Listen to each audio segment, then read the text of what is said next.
Let us bow our heads. Ang pagkansang awit.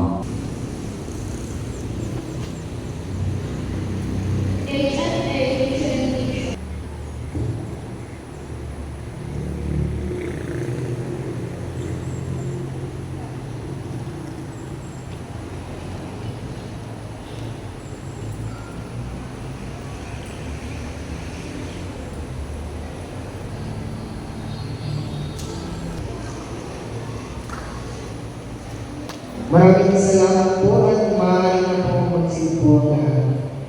Muli, magandang araw po sa ating lahat. Maligayang pagdating sa taon ng bawat pagkilala sa mga mag-aaral mula sa Baitang 4 hanggang 7. Ngayong araw ay ating ipinagdidiwang ang bunga ng kanilang pagsusumikap, tiyaga at dedikasyon sa pag-aaral.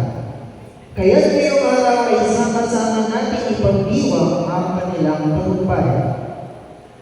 Sa ating pagpapatuloy, dadako naman tayo sa pambungad na pananalita upang bigyan tayo ng mainit na pagtanggap at may mensahe mula kay Bibining Chriselle S. Contellan.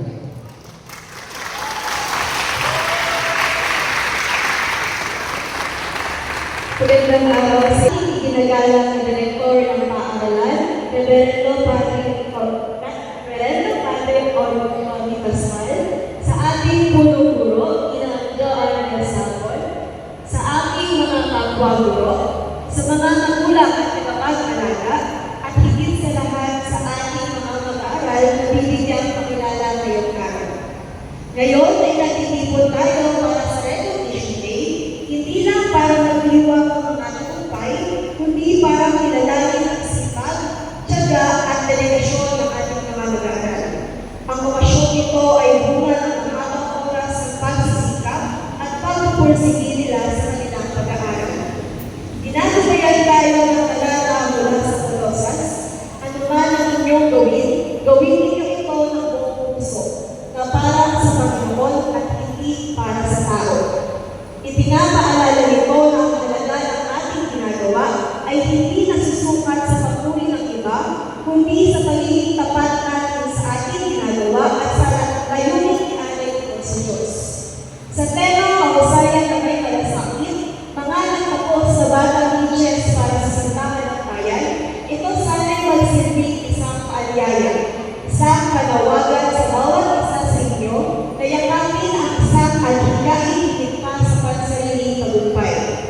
Sa pagpapatuloy ng inyong paglalakbay, mga mag-aaral, dalhin ninyo ang mga aral na inyong natutunan, hindi lang sa loob ng silid-aralan, kundi pati sa pakikitungo sa kapwa.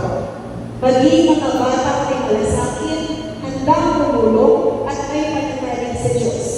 Sa simpleng paraan, makakatulong kayo sa ating simbahan at sa ating bayan. Muli, binabalik kayo lahat sa inyong mga tagumpay. Naway magsilbing inspirasyon ng araw nito upang lalo pa kayo magsikap at pangarap. Maraming salamat po at magandang araw sa ating lahat. Maraming salamat po Bibining Chriselle Contellan sa inyong makabuluhang mensahe. Tunay na ang sipag at dedikasyon ng susi sa makulan at mayabang na negosyo. Ang mga